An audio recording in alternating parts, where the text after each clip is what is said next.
Shri Anirudh Jindal, Honorable Vice Chairman, Geeta Ratan International Business School, Chief Guest, Professor S.S. Mantha, Ex-Chairman, All India Council for Technical Education, Guest of Honor, Professor Harsh V. Pant, Director and Head at Observer Research Foundation, Ms. Prachi Jindal, Dean Academics KITS, and renowned academicians from Pan India. A very good morning to all of you. I, Swati Sharma, feel extremely fortunate to welcome you all on behalf of Geeta Ratan International Business School in the inaugural session of AICTE-ISTE sponsored online induction program, which is based on the theme Outcome-Based Education, the NBA approach. Geeta Ratan International Business School was established in the year 2004. GIBS is affiliated to Guru Gobind Singh Indraprasth University, Delhi, and it is approved by Bar Council of India for Law Programs and All India Council for Technical Education for Management Programs.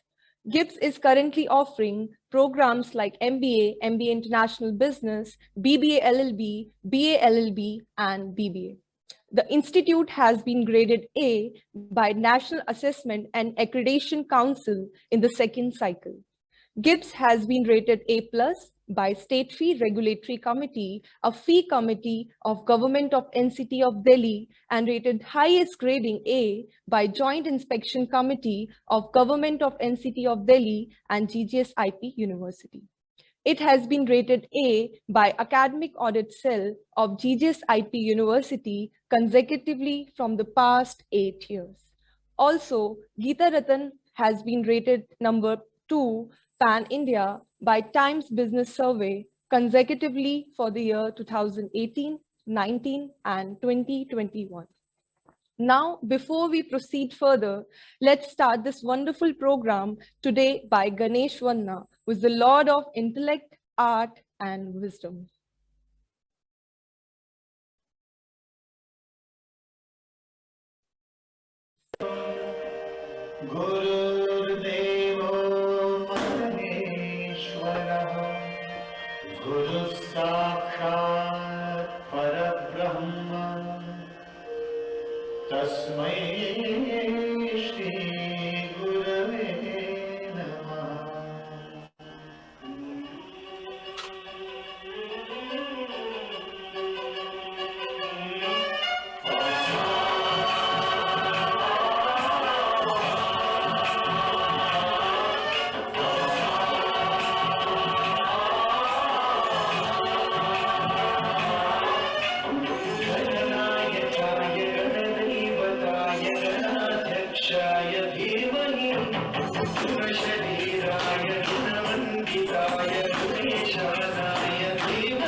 Let me introduce about AICTE-ISTE induction program.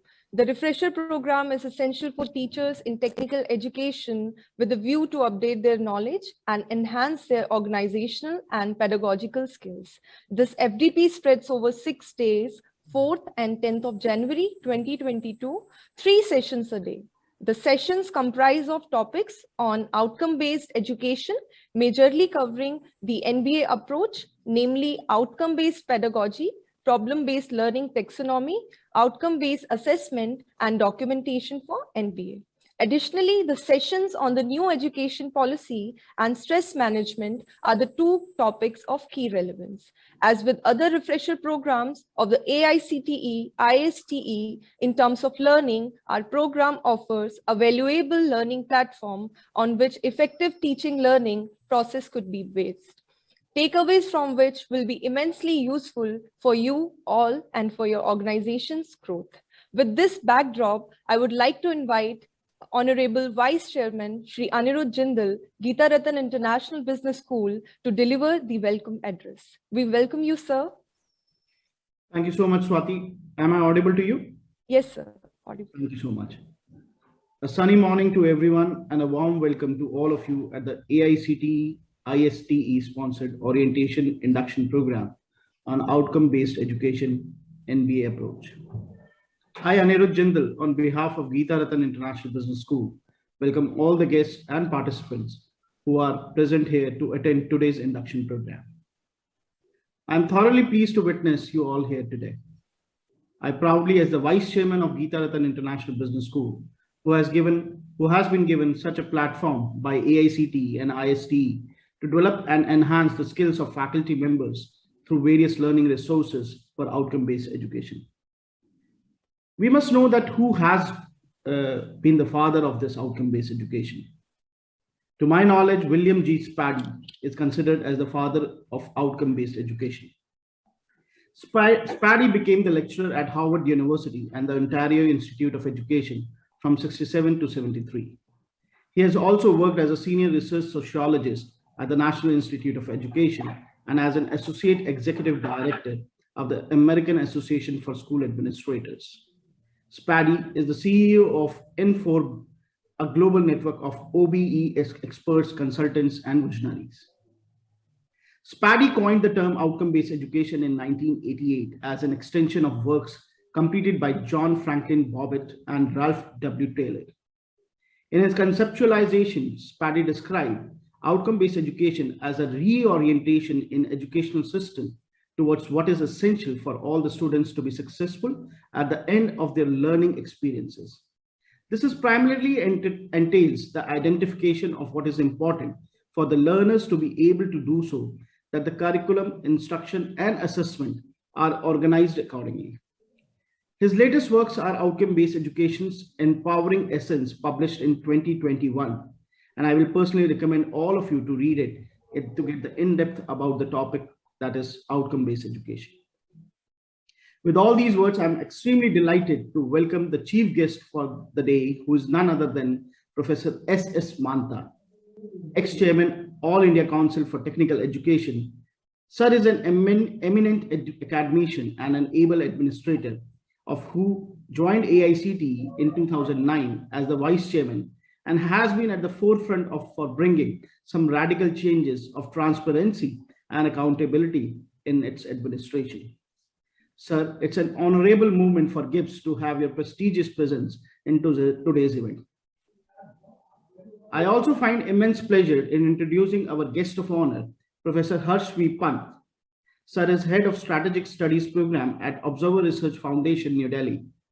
He holds a joint appointment with the Department of Defense Studies and King's India Institute as Professor of International Relations at King College, London. On behalf of Geetha Ratan fraternity, I welcome you, sir. I also bid a very warm welcome to all the renowned speakers and participants who took out their valuable time and joined us today to be part of this beautiful crafted program. We are honored to have you all with us. I heartily acknowledge the numerous responses we received for this induction program and the efforts put forth by the organizing team under the coordinator, Professor Dr. Vikas Gupta. I guarantee that the sessions to follow will be productive and worth your precious time. To conclude, I wish you all great learning experience at GIBS and success in your pursuit. Thank you all. Have a great learning ahead. Thank you so much. Thank you so much, sir, for your wonderful words and for your esteemed presence here. Now, I would like to introduce to you all the guest of honor, Professor Harsh V. Pant. He's a director and head at Observer Research Foundation, Delhi.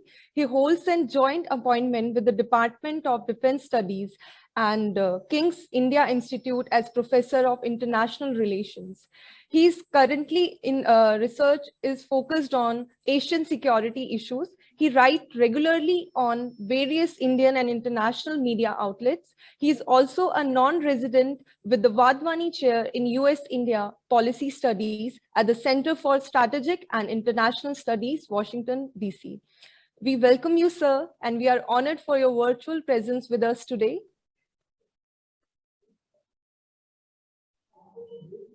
Thank you. Thank you very much. Indeed, it's a pleasure and an honor to be able to be here. Although I don't come from a technical background, but technically we are all educationists. So I think the parameters on which we around which we talk about are very similar. So I'll just start by thanking the institution, Mr. Jindal, the Vice Chairman, and the entire team who has organized this, and of course Professor Mantha, who's here as a chief guest. So thank you, and thank you to all the participants who are here for this faculty development program. Again, it's a privilege to be part of this inaugural ceremony, and the program looks very well crafted, and I hope you have a very enjoyable few days. And it's also pretty interesting and opportune that the program has been conceived in the very first week of the new year, when you are relatively free of your other responsibilities, so you can concentrate fully on your own development as faculty members. So thank you for having me as part of this conversation. I think I will make a few points about education in general and how education has changed, and the way we think about education needs to evolve considerably. And I think as educationists, as teachers who are in the front line of this, during these very extraordinary times, often we talk of health workers being the frontline workers, which they are. But I think what has happened in the last 2 years is that teachers have become the frontline workers, because they are having to adapt every single day. And no one thought 2 years back that teachers would be, most of our faculty teaching both from school level to higher education level would be, using virtual means primarily to communicate with their audiences. With that, eventually this would become the new normal. But this is what has happened. The fact that we are able to engage with each other virtually, the fact that this program is happening despite a raging pandemic outside. And now it's time to introduce to you all our chief guest for the inaugural, Professor S.S. Mantha. He's the ex-chairman of All India Council for Technical Education. He implemented several e-governance initiatives and facilitating regulations in a 6-year stint. Earlier, a professor of robotics, control theory, and artificial intelligence at VGTI. Good morning to you all, and a happy new year. Because we are meeting for the first time in the first week, like Harsh Pant said.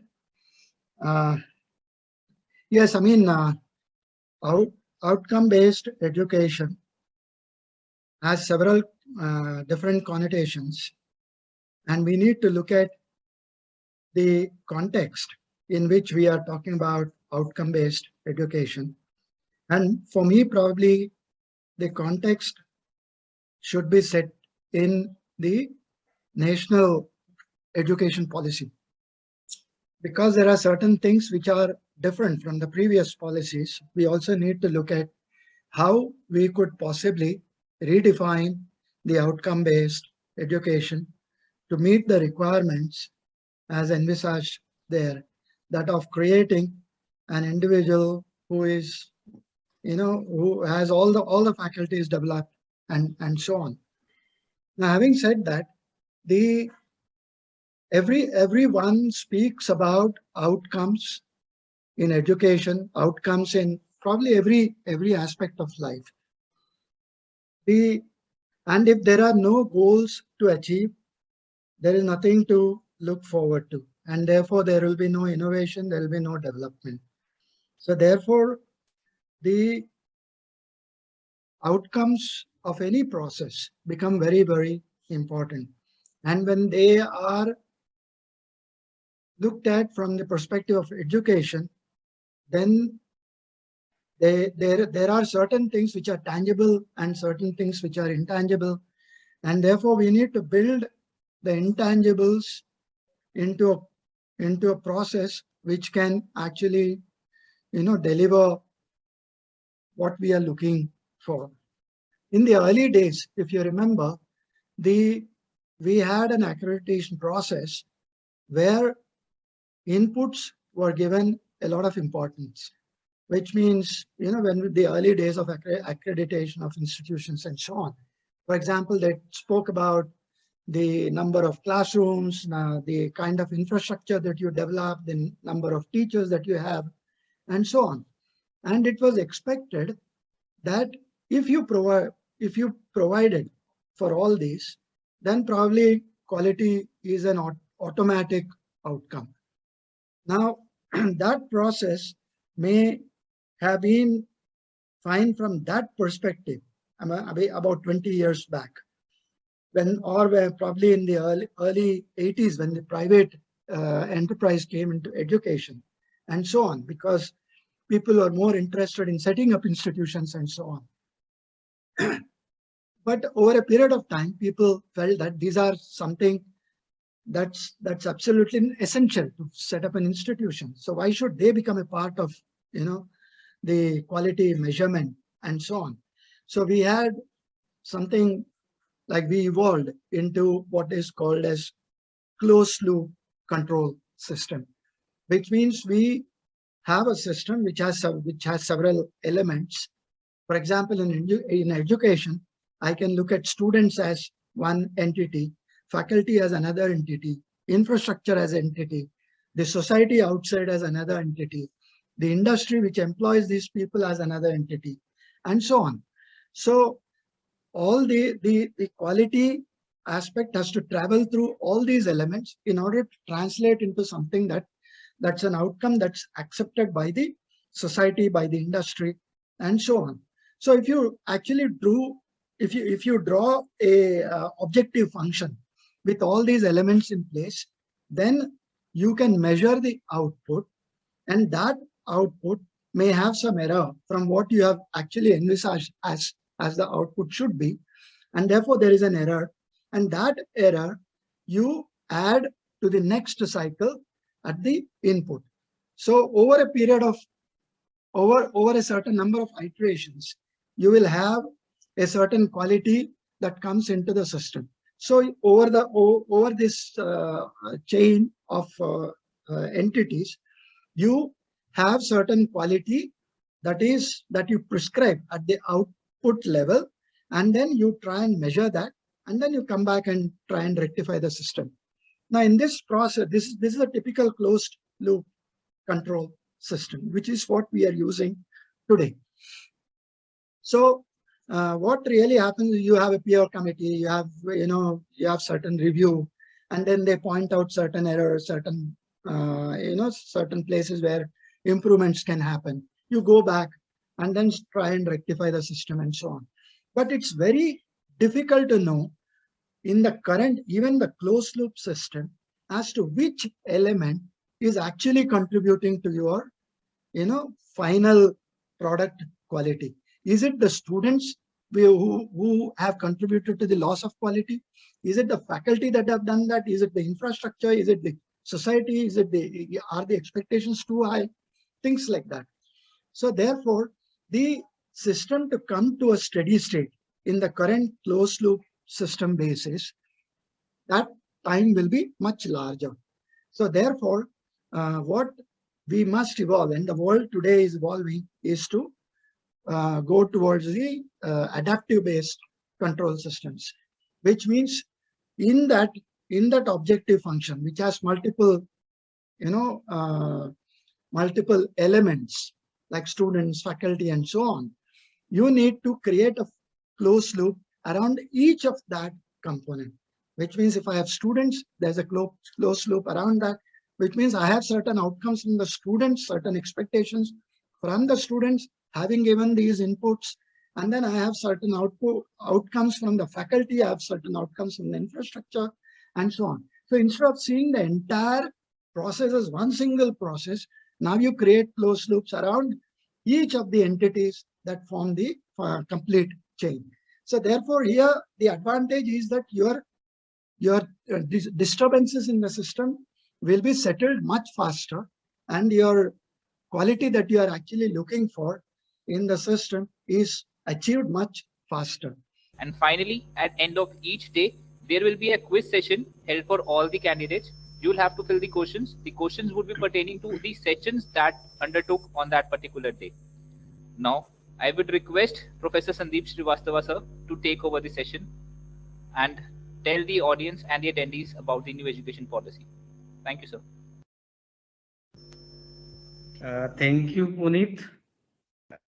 Thank you for inviting me in this auspicious day. And I'd like to first of all thank AICTE for conducting such a nice program.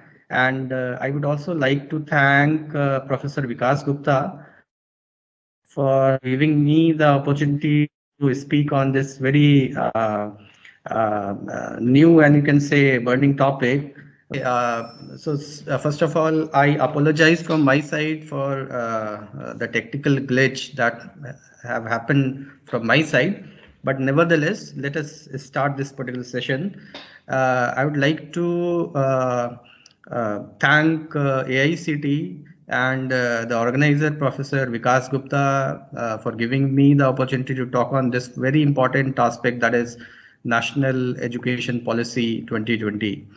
Now, I'll be talking about why this particular policy was needed. Now, what is happening in the today's context that our education is able to produce good technocrat, as I'm quoting, it has been said by a lot of people, including various officials from UGC and likewise.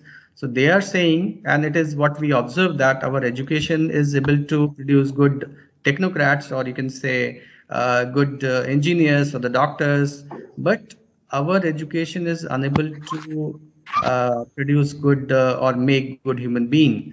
So the government felt long back that there should be some kind of change or some kind of improvement in the existing education policy, and that is the reason why we have right now with us new education policy, National Education Policy 2020. Now, this particular policy 2020 replaces the National Education Policy NEP 1986, and under the chairmanship of late Shri T.S.R. Subramaniam, Committee for Evaluation of the New Education Policy submitted its report in May 2016. Then Dr. K. Kasturi Rangan was the chairman of the Committee of the Evolution of the New Education Policy 2020, that we call as the NEP 2020. And this particular policy was approved by the Union Cabinet of India on 29th of July 2020. The Ministry of HRD undertook a rigorous consultation process in formulating this particular draft policy. Over 2 lakh suggestions from 2.5 lakh gram panchayats, 6,600 blocks, 6,000 urban local bodies, 676 district were received, and after due consultation, this particular policy was drafted. So as you all can understand that how well this particular policy was drafted, taking care of the input from all the stakeholders. Next slide, please. Now we'll be talking about various. Sir, can you just go to the next slide?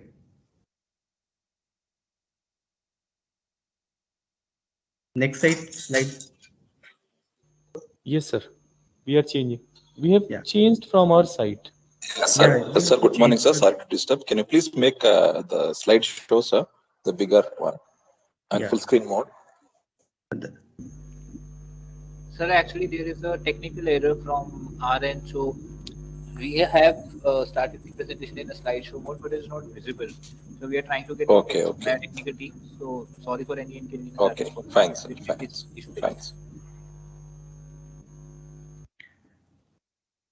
Okay, and now we'll be talking about the vision of the national education policy. The first vision was that the government wanted to create an education system that contributes to equitable and vibrant knowledge society by providing high quality education to all. Second vision was to develop a deep sense of respect towards the fundamental rights, duties, constitution values, bonding with one's country, and a conscientious awareness of the one's role and responsibility in the changing world. And the third one was instill skills, value, and dispositions that support responsible commitment to human rights, sustainable development, and living and global well-being, thereby reflecting a truly global scenario. These are basically the visions of National Education Policy 2020, wherein the government and the draft, the people who were included in the draft were concerned about the vision that what this policy would do in a longer period of time. So they thought of like developing a system that could contribute to an equitable and vibrant knowledge society by providing high quality education to all. Now, right now we are facing a lot of problem. Like there are a lot of people who are not getting the education. There are students who are not participating in the education process because there are a lot of hurdles, or you can say hindrances, like the language. Language is one of them. So we have to look into a broader perspective wherein we can look into various aspects through which we can help the students to get the education which they deserve, but they are not getting it because of certain reasons. Now, kindly move on to the next slide.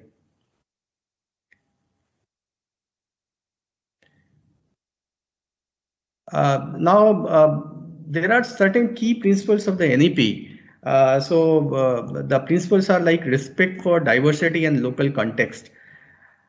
So this particular policy was driven by certain key principles. The first one is respect for diversity and local content in all the curriculum, pedagogy and policy. So we have to respect the diversity. This was not there in the earlier, you can say, policy. Swati Sharma, feel privileged to welcome you all on behalf of Geeta-Ratan International Business School in the AICTE-ISTE sponsored online refresher program, Session 3, Day 1. Geeta-Ratan International Business School was established in the year 2004. The institute is affiliated to Guru Gobind Singh Indraprasth University, Delhi. It is graded A by National Assessment and Accreditation Council. Also, GIPS has been rated number 2 Pan-India by Times Business School Survey in 2018, 2019 and 2021. In session 3, we are accompanied by Professor B.S. Babla, Professor of Mechanical Engineering Department at National Institute of Technical Teachers Training and Research. He is experienced academician with 34 years of experience in academics and 5 years of experience in industry. He is a member of National Board of Vocational Education. He is also awarded Eminent Engineering Personality of the Year 2014 by Institution of Engineers, Haryana State Centre. He has more than 150 publications in national and international journals. He is also a chairman / member of NBA accreditation team for accreditation for technical institutions. He has expertise in outcome-based engineering education.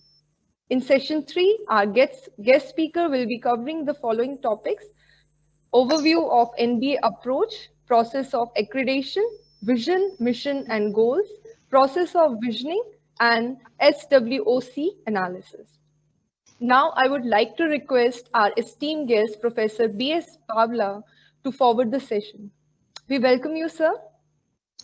Thank you, madam. Thanks for the nice introduction.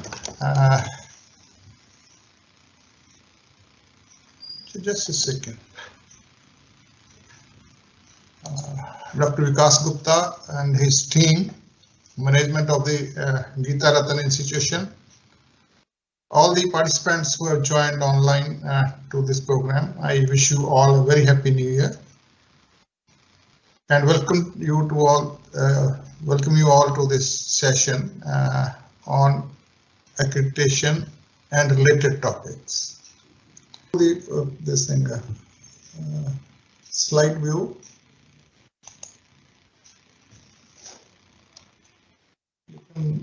Okay. So what is accreditation? There are so many definitions which you can give for accreditation, but one of them is that accreditation is a process of quality assurance and improvement. Just see, I have highlighted these two things: quality assurance and improvement, whereby an approved institution, that means anybody and everybody cannot go for accreditation. It has to be approved by the regulatory body. Let's say in our case it is AICTE, where an approved institution / program. I'm talking about two terms, institution / program. I'll come to it afterwards, or why I'm writing two words. Whereas an approved institution or program offers itself to be critically appraised. That means it is offer is from the institute side. It is not a raid, right? It is not a raid by somebody that we want to appraise you. No, the program or the institution offers itself to be critically appraised to verify that the institution or the program continues to meet and or exceed the norms and standards prescribed by the regulator from time to time. Who is the regulator in our case? It is AICTE, or it may be Pharmaceutical Council of India, or it may be Council of Architecture.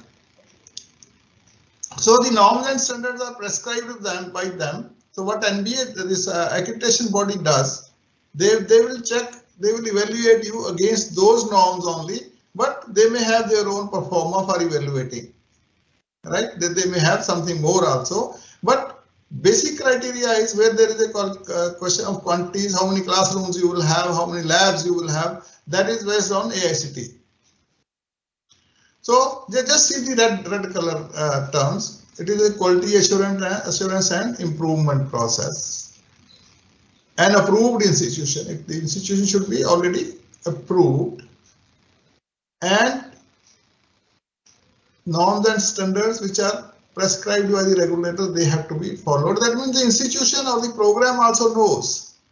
Let's say you have invited for MBA program, you write to some accreditation body. Let's say I'll come to the accreditation bodies also. You write to the accreditation body and say that I want to get my BTech in mechanical engineering accredited, right? So that means I will offer my program for accreditation so that the accreditation body will critically appraise the program against some known things. It is not just suddenly that they will say, you just show me this. No, it is known to you as the program organizer. It is known to the accreditation body, it is known to the team members also against what you will be appraised. That means the institution already knows. They know against what they will be appraised so that they can prepare. And there will be norms and standards which are prescribed by the regulator. If the standards are met, accredited status is granted by the accrediting body. I'll come to what are the accrediting bodies. Accreditation is a kind of recognition which indicates that a program or institution fulfills some certain standards. You see, let's say that there's an institution, you are an institution, you say we are great, we are above all. If you yourself say, keep saying whatever you want, nobody is going to trust you. But if some third party says that, okay, we have gone and we have seen this institution, we have seen this program, and they are good, they are fulfilling the criteria, people will start accepting that, provided that the quality of the assessment is acceptable by the stakeholders. That means, let's say that there is an NBA. If NBA is not accepted by the stakeholders, then you go for accreditation by NBA or NAC, nobody is going to listen to you. But their quality should be foolproof, their quality should be, their reputation should be foolproof, and their recommendation should be acceptable to the system. Accreditation is a type of quality assurance process under which services and operations of an educational institution, what you are doing and how you are doing. Services, that means what you are providing, and operations, how you are doing it, of the educational institution or program are evaluated by an external body to determine if the applicable standards are met. Now, accreditation has two purposes: to certify the quality of an institution or program. That means they certify that we have checked it, we have gone through it, and we find that they are meeting or exceeding the criteria. That means for that you need to have some KPIs, key performance indicators, against which you will evaluate, which are known to the institution or the program. It is not suddenly, right? So it is not suddenly that you cannot ask any vague things. The institution or the program knows that we will be evaluated against such and such criteria, and you as evaluator, I as evaluator, I also know against what criteria I have.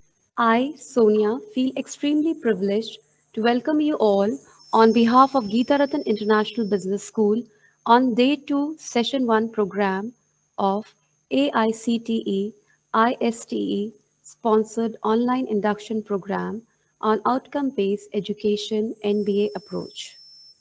The session will cover the topic outcome-based education philosophy, outcome at institute, department, and program level. Outcome-based education is very important for the overall interface between the students and the faculties of the institute.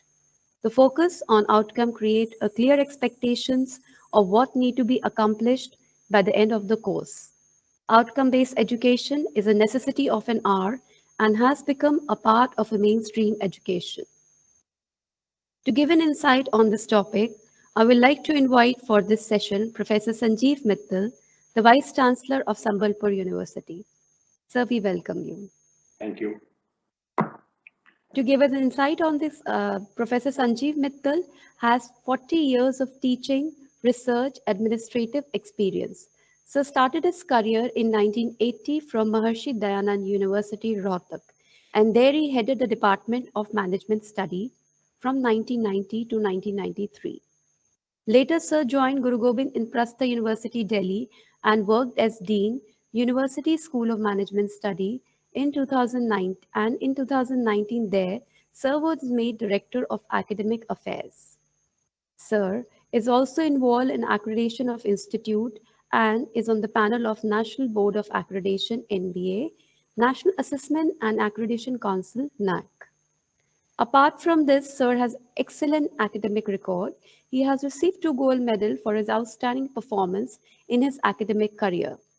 He has published many articles in national and international journals. And also many scholars have been awarded PhD under his eminent guidance. It is our pleasure and honor to welcome you here on this platform, Sir. So now I will request Professor Sanjiv Mittal to please take over. Thank you all so much. Yeah, thank you very much. Thank you, sir. I'm audible, no? Yes, Yeah. sir, you are. Yes, sir. So Yes. before I start, I'm really happy and delighted to basically address the students who are joining Gita-Ratan International Business School. And as I could understand that today is an induction program where the students who are joining are going to be informed about what is happening in the education sector. And for that particular reason, the topic which has been kept for today has been the outcome-based education. And Sir, I just want to interrupt. They are all the external participants from Pan India, and all the teachers, all the professors, teachers are there. So, no problems. Thank you for the information to be shared.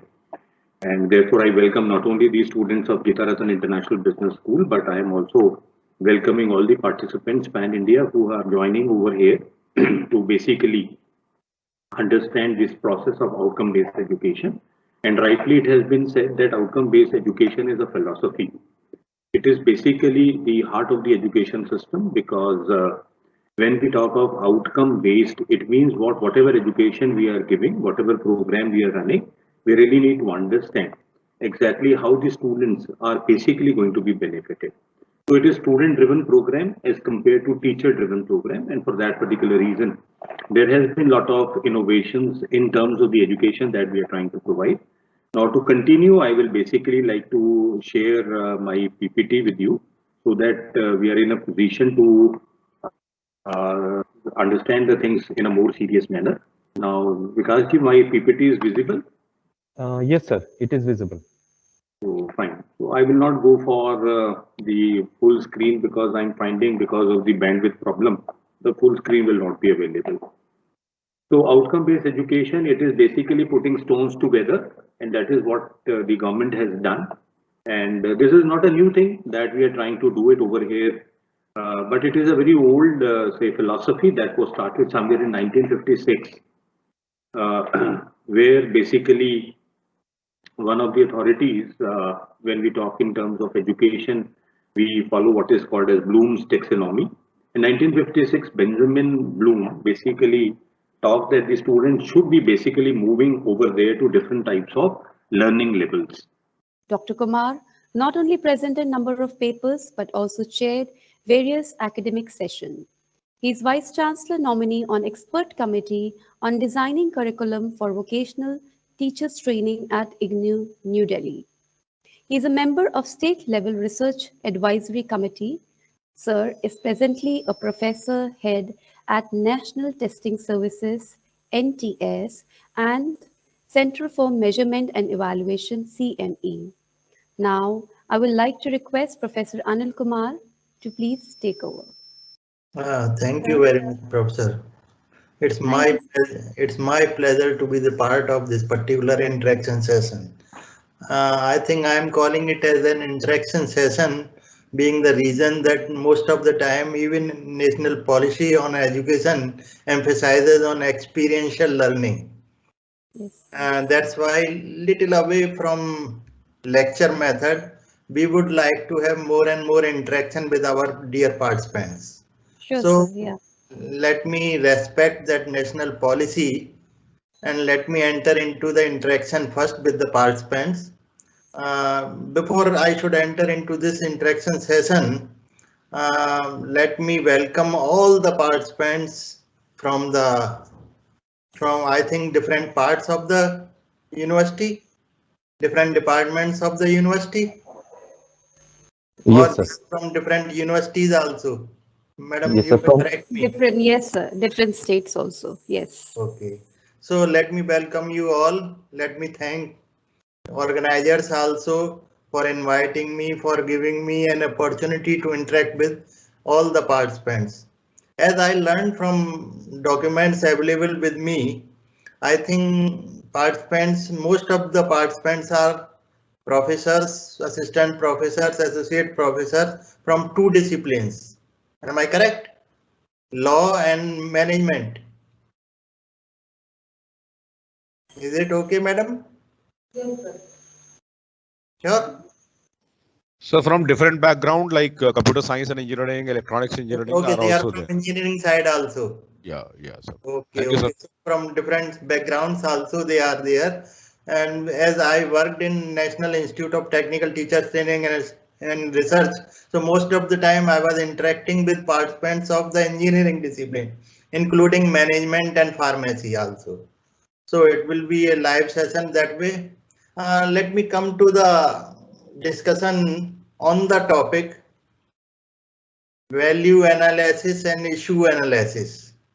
This is the particular topic given to me for discussion purposes. Can I share my PPT? Yes, sir, please.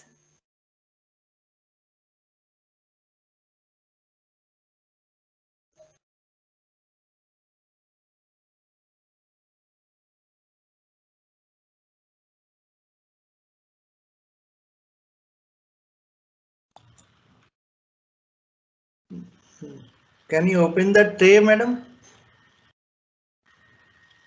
So which one? Sharing. Sir, we have already make you a presenter and you can share your screen. There is a tab open share tray. Yeah.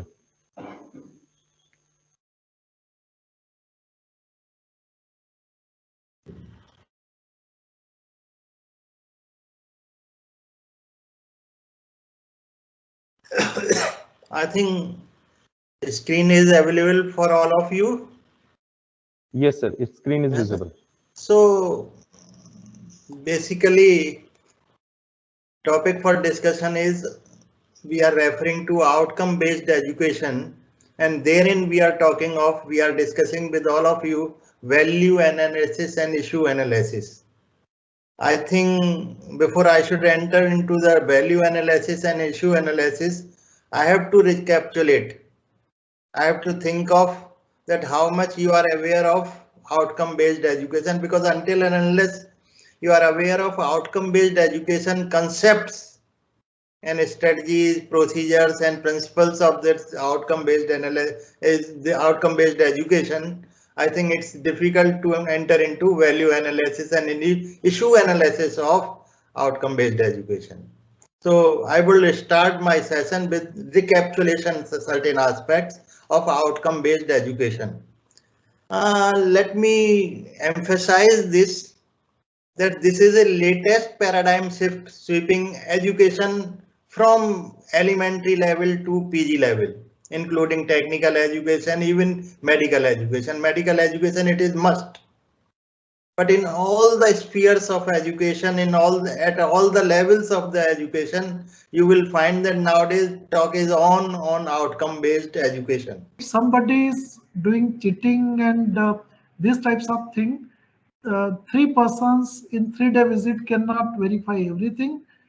There are many other things, but yeah, I appreciate your concern. Yes, we must focus on quality assurance.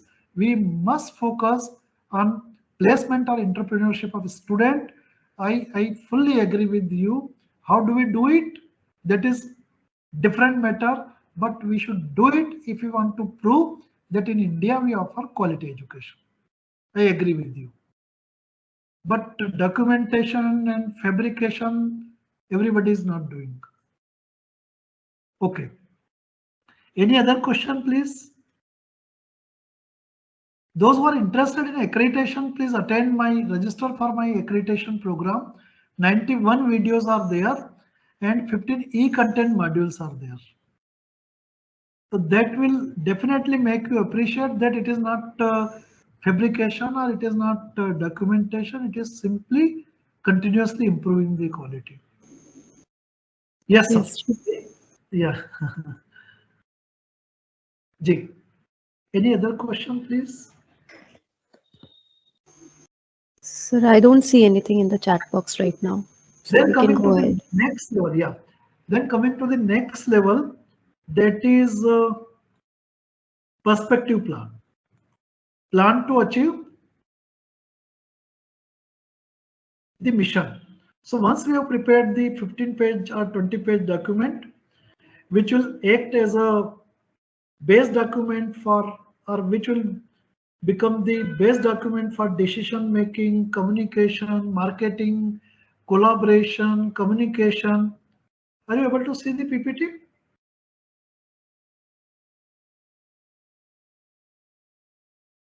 Are you able to see the PPT? Yeah, yes, sir. Yes, sir. Now. Yes, sir. Yes, sir. So I talked about the strategic plan, and thanks to NBA, earlier to NBA, means earlier to 2013, nobody was doing the SWOT analysis. They were not preparing the plans. They were not focusing on research, patent, training, development, incubation, community services. Yeah, good morning. Yeah. Sir, I'm Professor Krishna from Bangalore, sir. Okay, yeah, Professor, please tell me, let me know. Yeah, sir, this performance indicators, actually, how do we really plan, sir, for like a government college or a private college? I mean, there are different constraints and things like that for each of the colleges. So can we have different types of that for different colleges? Okay. Good question. You got a very good question. Since you have mentioned that you are a government college, and am I visible to audiences? Audio is there, sir. Video, but I think. One second. Video is not there. Let me just. One second.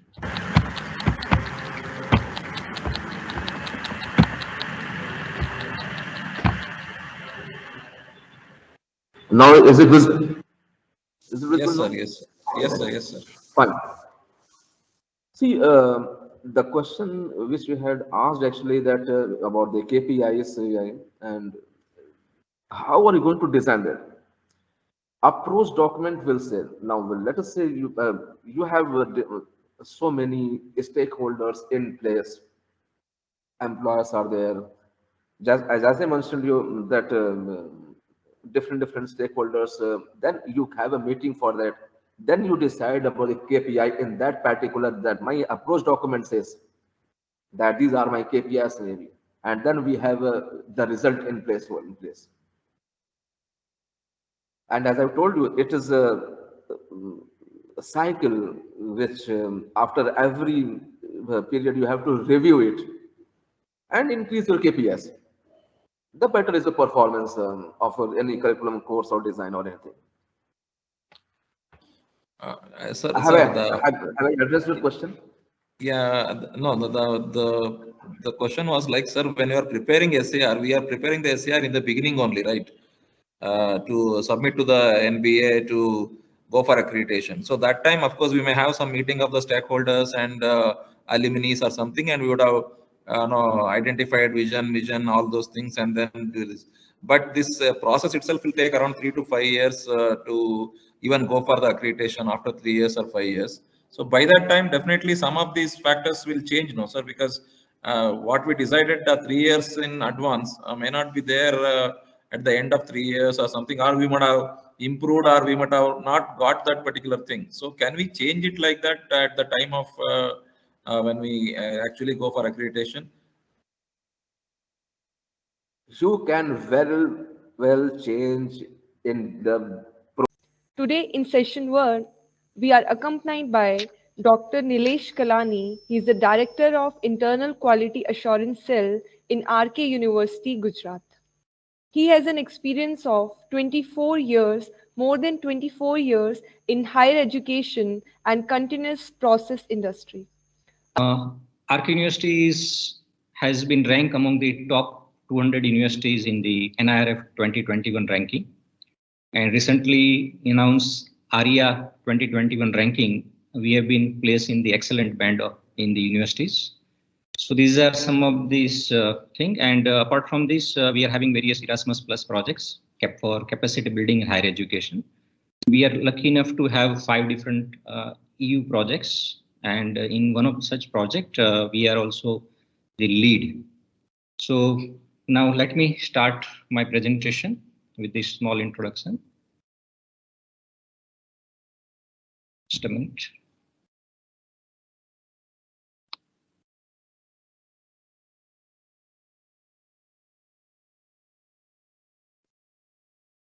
Somehow I'm not able to see the presentation now there. Just a minute. Is it okay if I share it this way? Ma'am, is it visible? No, sir, it's not visible to me. Yes, sir. Can you please reshare it? Yeah, I'm trying. Yeah. I hope now it is visible. Yes, sir. Okay. Make before we assign the problem to the students. Yeah. So now group discussion is going on and you have two tools with you. The first tool is sociogram. Sociogram is a type of tool which is used to plot the interaction among the students. So suppose you have 6 students in one group.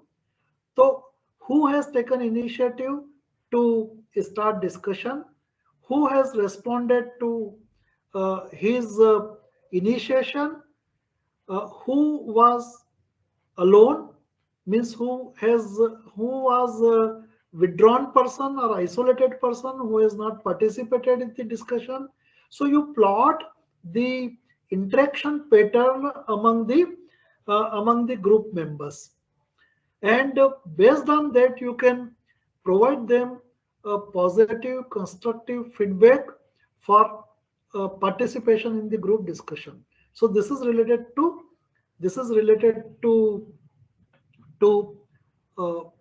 improving the quality of discussion, but our purpose is to develop the ability. So for that purpose you can prepare the observation sheet and you can have the criteria. Suppose, as I told you, there are 8 criteria or 9 criteria or 6 criteria on which you want to develop the ability. Like, have they considered the material point of view? Have they considered the aesthetic point of view? Have they considered the weight point of view? Have they considered the technical features or utility or facility type of things like that? So whatever level of ability and different criteria you want to develop, you can really prepare a observation sheet or observation sheet or rubric. So if you really want to develop at precision level, in that case you can prepare the rubric. If you don't want up to highest level, somewhere at middle level, maybe application level, in that case you can have the observation schedule. So with the help of sociogram, you can improve the quality of the discussion in the next cycle, and with the help of rubric you can improve their level of learning. In this way, suppose you have conducted the group discussion in one cycle, then based on your feedback on the process and on the learning, you can ask them to go for the second cycle of discussion. Now again, there is another technique which is called a fish bowl technique. Fish bowl technique is a technique which helps the students to reshuffle or swap. So we make actually 2 groups, inner group and outer group. So in inner group, suppose 10 students are there, and in outer group again 10 students are there. Then first round of discussion, the inner circle will be discussing and the outer circle will be observing their behavior, their thought process and everything. Now after first round of discussion by the inner group, you provide the feedback, and the outer group members also provide the feedback to the inner group members. Now they swap their role. Now outer group member will become the inner group and inner group will become the outer group. And the second set of groups will take the issue further. So where the first group stopped discussion, the second group will take it further. So they will not repeat the things. So it will become the base or point for thinking for the second group.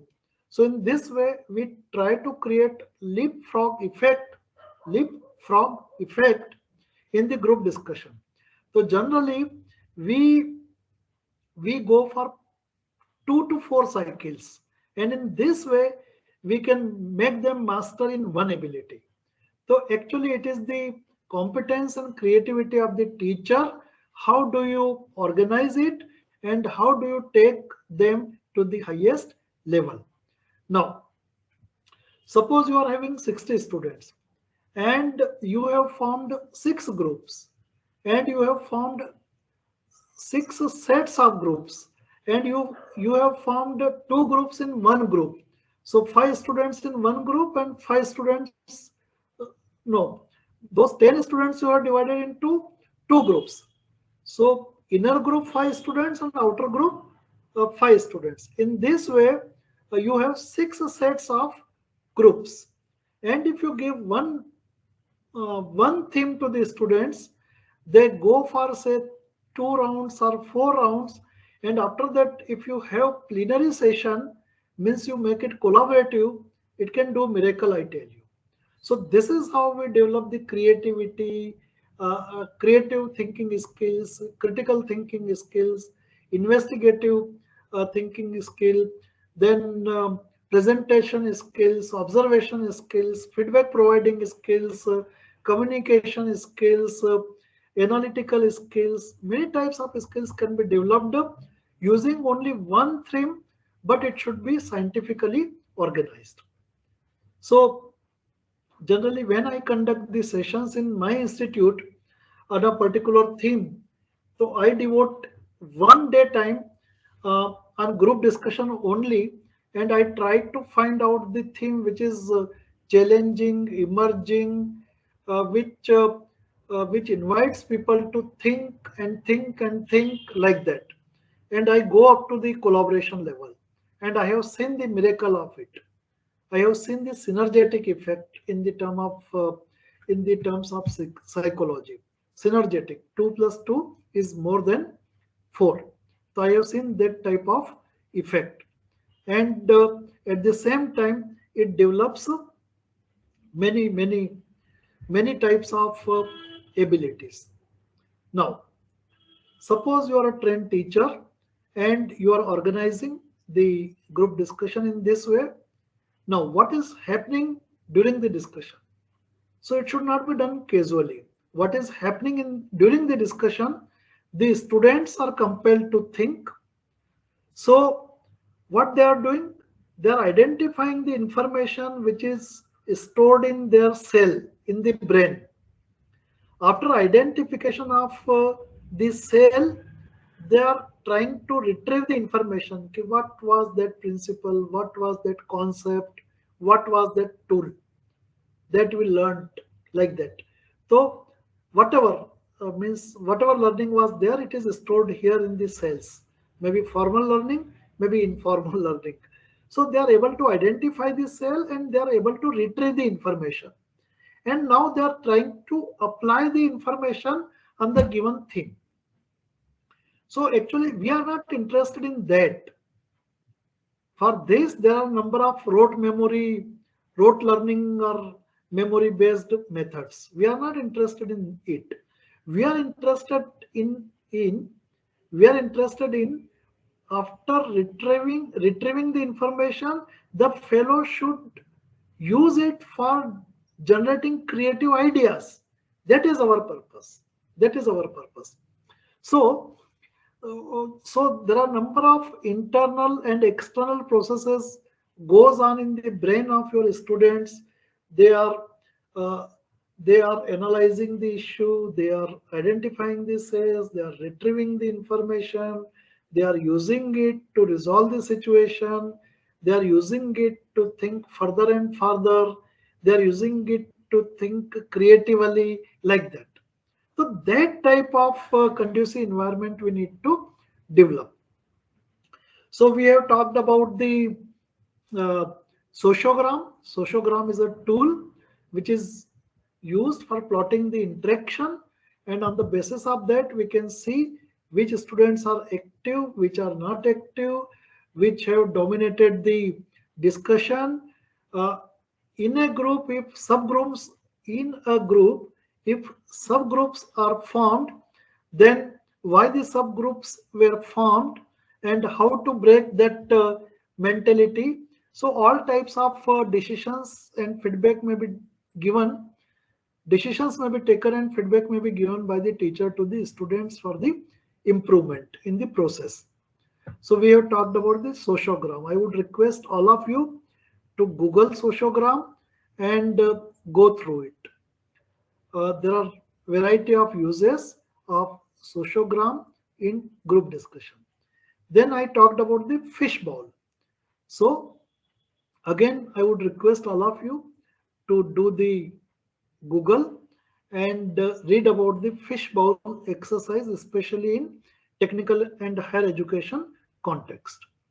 Then I have talked about the assessment tool, that is observation sheet or rubric.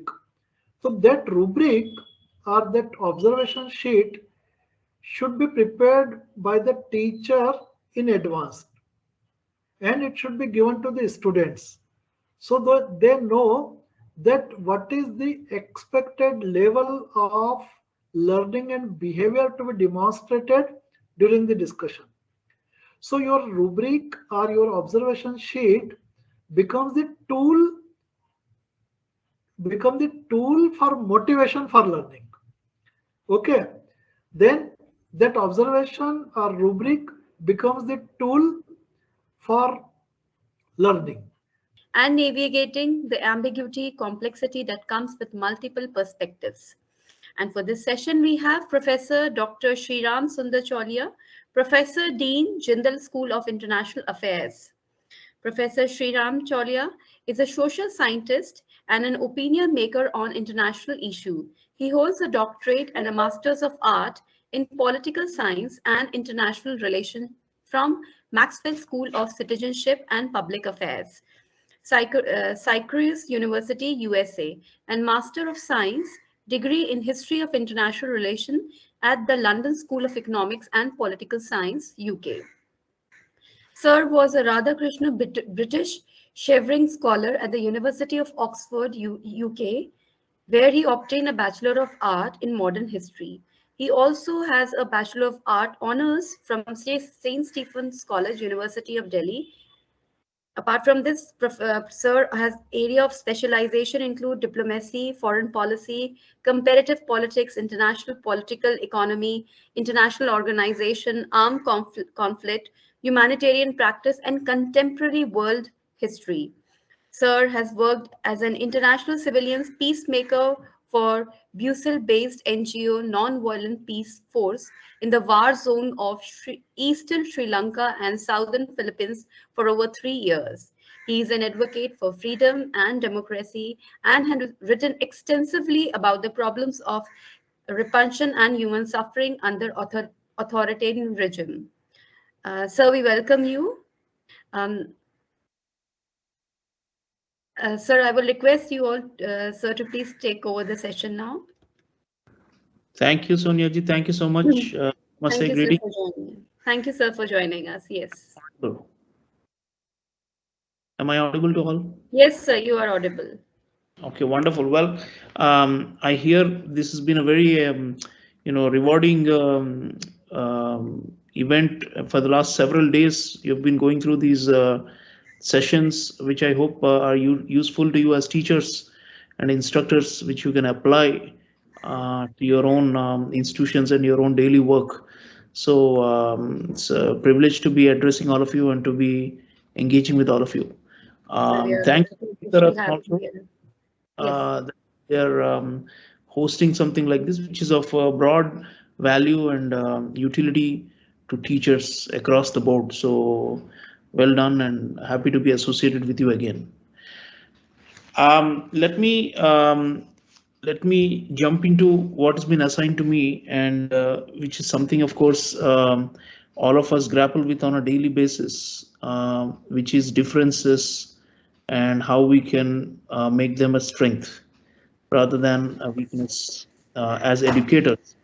differences, can come across in various forms and modes, and I would like to discuss a few key issues related to differences and diversity, and then come to practical matters of how we can incorporate these or adjust to these as teachers. Let me share my PowerPoint so it will make it easier for you to follow what I'm saying, because I have a few slides. I'm just trying to share the screen. If you just bear with me.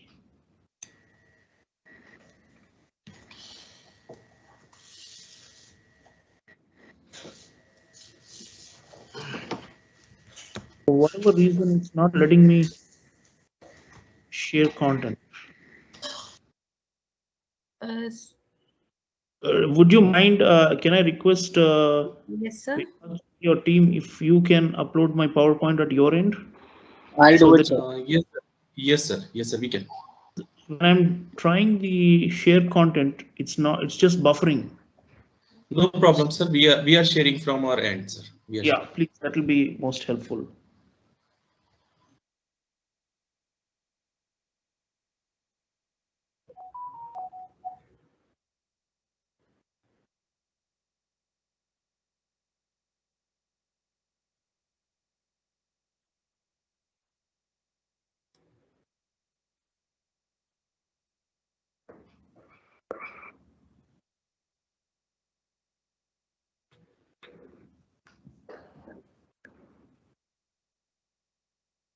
I wonder why it's not. What's wrong with MS Dr. Harpreet? Dr. Harpreet, are you sharing?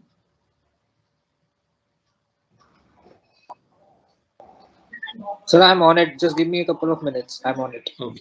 Okay, fine.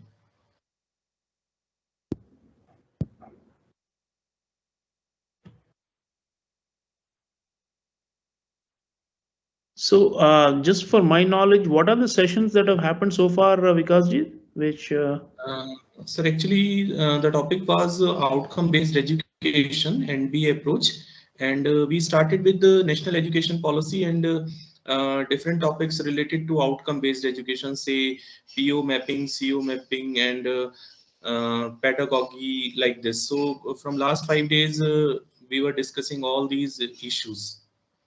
And these are some general topics. Say one is your diversity and inclusion, and one more topic is there on 10th of January on stress management. Great, good choice of topics that can appeal to a wide cross section of participants. So great, thank you for that. So okay, now we have the PowerPoint, and I hope it's visible to all. Can we go to the first one, please, after the title? Yeah. I mean the second slide. Somebody will have to move it for me because I'm not controlling the. Is it visible now, sir? We can only see the first slide, not the. I would like to move to the second one, please. I have done it from my end. I'm still seeing the title card, diversity and inclusion in outcome-based education. Yes, sir. First slide is visible. First slide is visible. I'll check it. I'll check it from my end. Just please bear with me.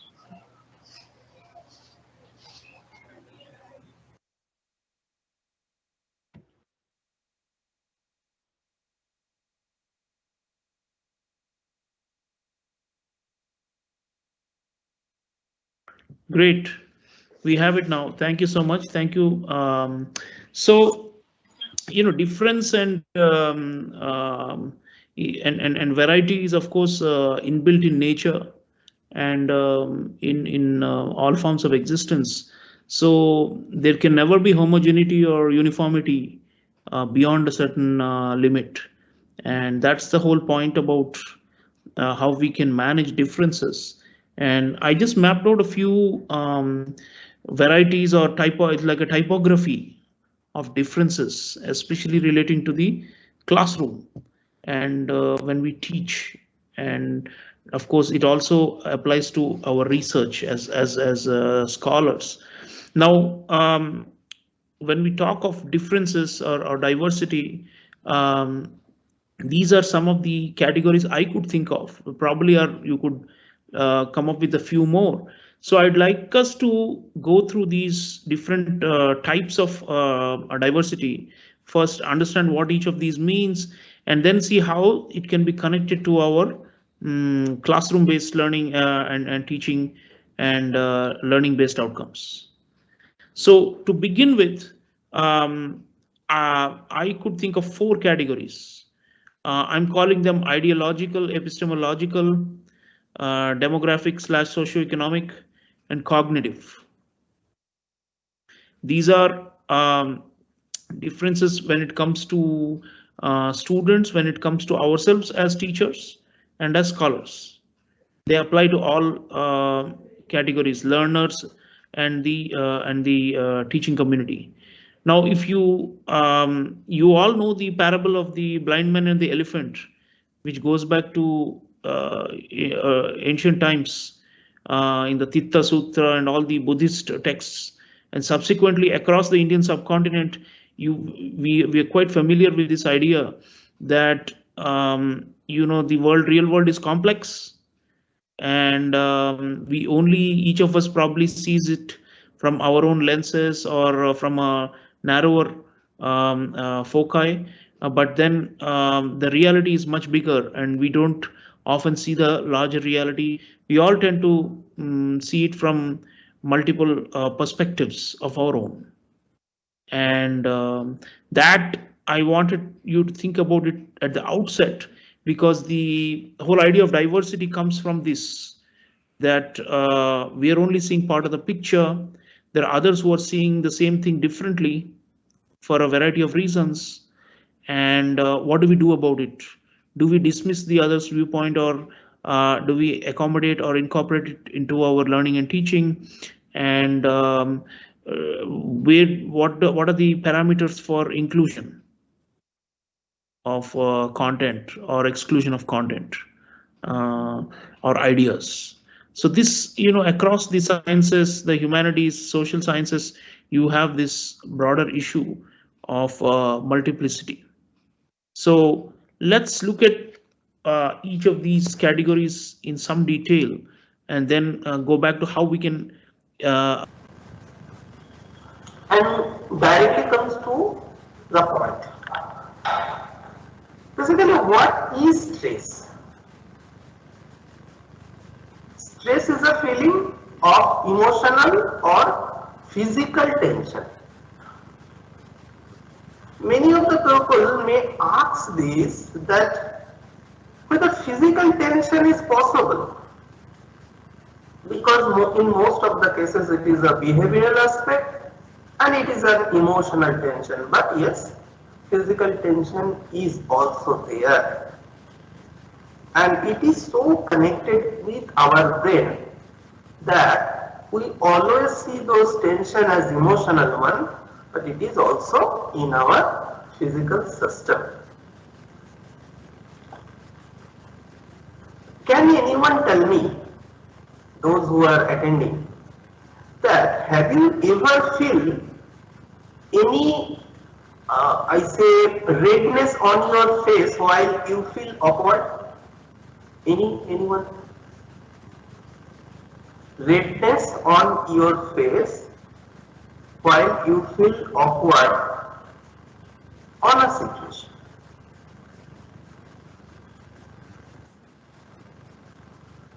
If I can ask this question to Dr. Kumar, because I know she is there. Dr. Kumar, have you ever faced? Yes. Definitely. Number of times when we were new in the industry, and when you were new in the teaching also, number of times these circumstances come. Have you ever faced redness in your face while? Yeah, Kumar, please.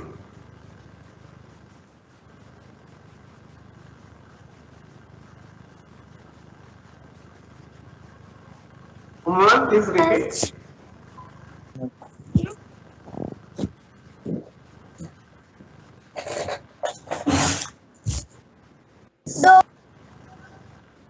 Yes, please.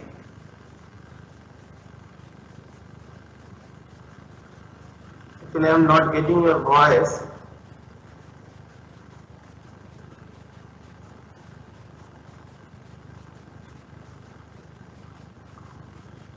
I feel that it is a physical tension which observed on our body. Warming on the both sides of the face or particularly the ear lobes is also an indication of physical tension. And this is nothing but a feeling which may be sometimes identified by others, else it is totally personal.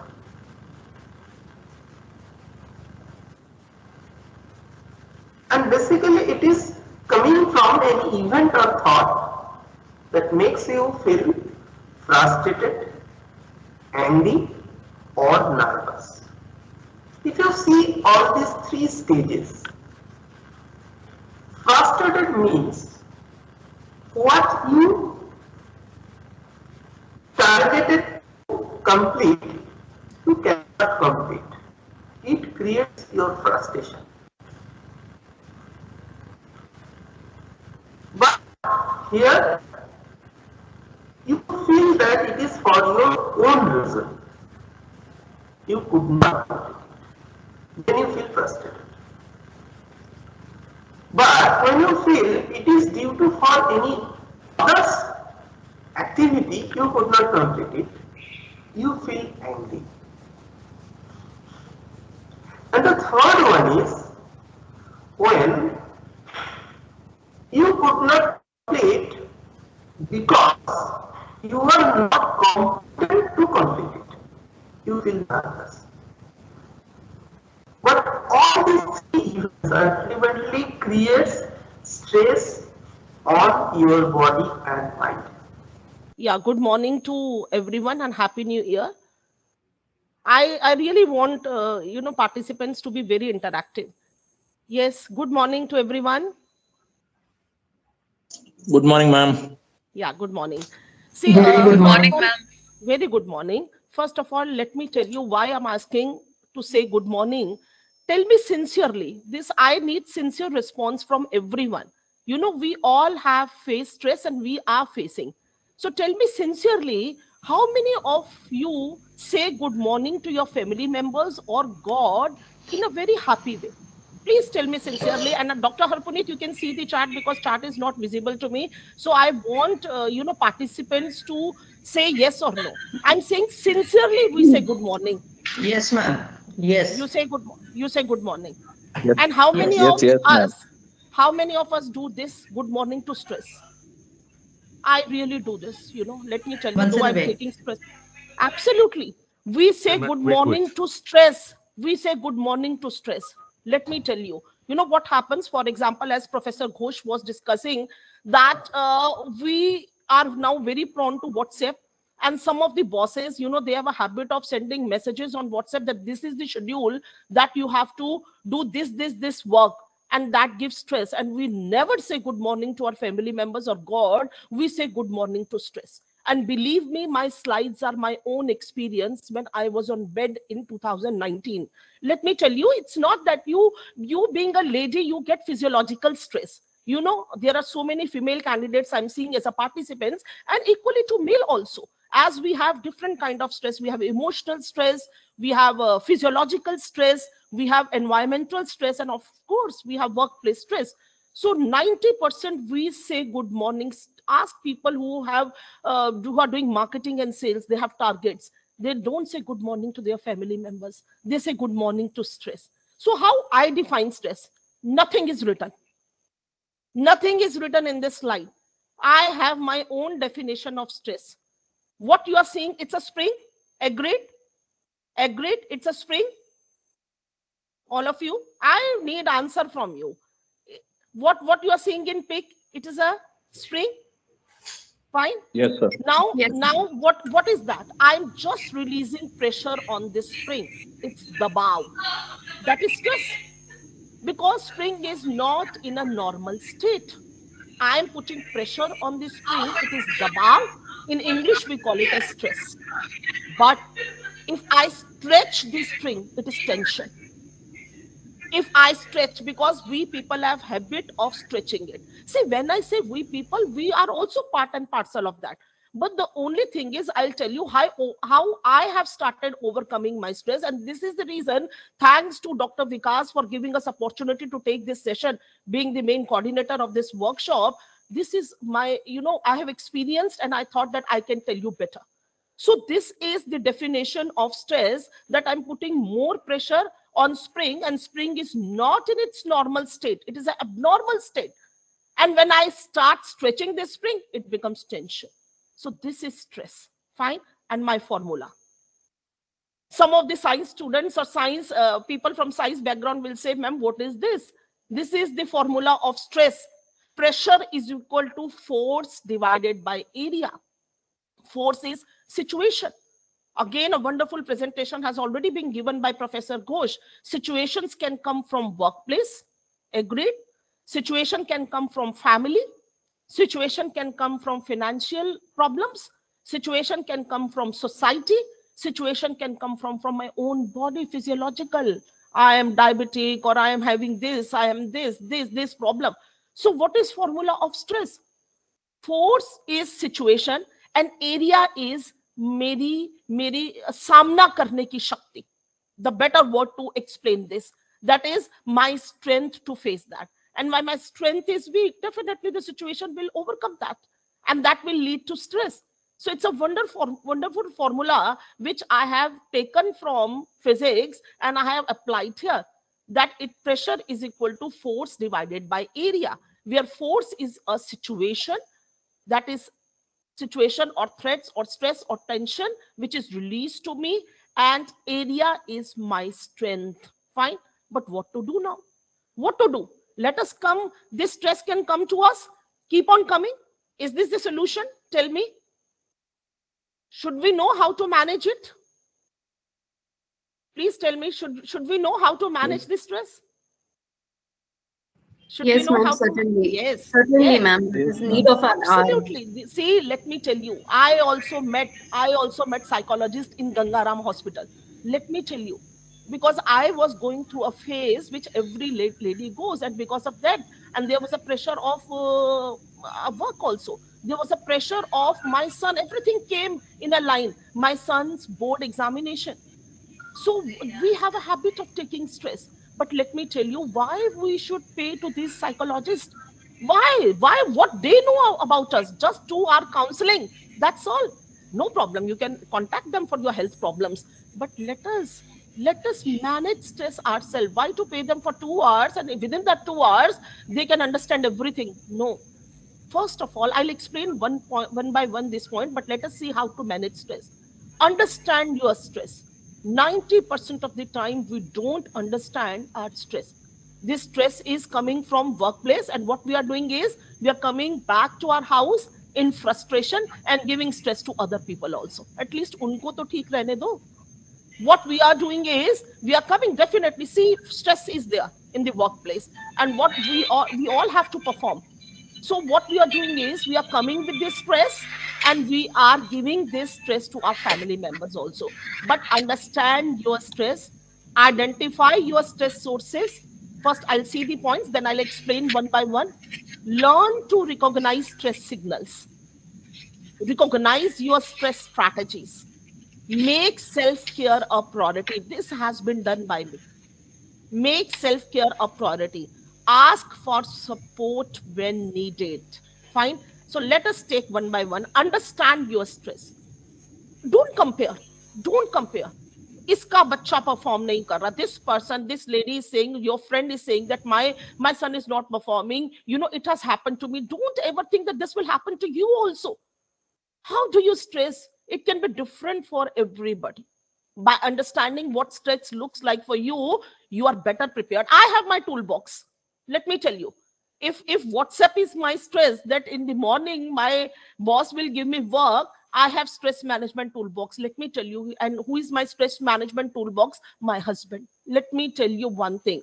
I have all therapy at my house. I discuss, I share, and he always come with a better strategy. So it can be your friend, it can be your mother, but this is only possible when you're able to diagnose. Even if we go to doctor, we don't say कि sir मैं आई हूं आप ही जान लीजिए क्या problem है and give me medicine. No, he cannot give you all the medicines related to headache, stomach ache, leg pain, or maybe blah blah blah. He has to understand first, diagnose. 90% of the time, research says, I'm not saying 90% of the time, we are not clear from where stress is coming. My stress is different from your stress. So when I know my stress, I can be better prepared. And then only I can reach to my stress management toolbox. I would like to inform you that we are beginning with the session 2 that would contain the final examination that you guys have to give in order to obtain the final certificate to be issued by All India Council for Technical Education. And for this particular session, we have with us Dr. Tanmay Pant. He's an assistant professor in Geetha-Rattan International Business School. And sir would be briefing you all about the requirements and the steps that you need to follow to give the test, and what would the test contain, what are the types of questions that we are going to ask you, and how you are supposed to answer all those questions. So if you have any queries, you can raise your queries before we share the link to you, to Tanmay sir, and he'll be obliged to answer all your queries. So over to you, Tanmay sir. Thank you so much.